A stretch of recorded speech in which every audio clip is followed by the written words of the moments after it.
The United States incarcerates the largest number of people in the history of the world while we claim to be a country of the free. The United States incarcerates the largest portion of its people in the history of the world while we claim to be a free country.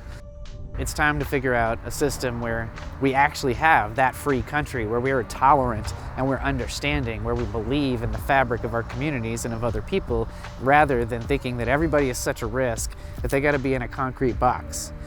Possession of a controlled substance and probation violations for violating possession of a controlled substance probation are certainly something that filled up our jails routinely over the course of my career, and seems like something that we could treat as a health issue, deal with in a completely different system, and not be filling up our jails and disenfranchising large numbers of citizens who are just sick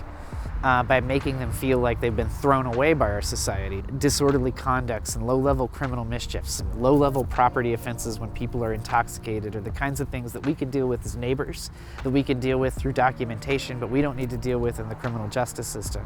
There are other categories, right, of things that matter, like starting to take mental health and the criminalization of those who are impoverished largely because of substance abuse issues and mental health issues. Kind of taking those issues out of our criminal justice system also alleviates the burden on jails and on our society to build bigger and bigger jails and prisons, because we're dealing with those problems at their root and we're dealing with them outside of the criminal justice system.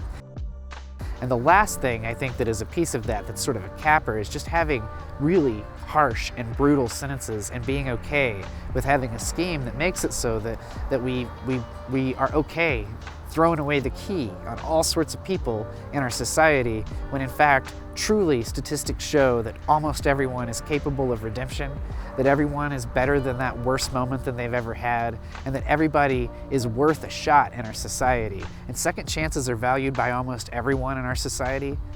except for our criminal justice system at this time. And those are the kinds of things that can also alleviate the burden on mass incarceration.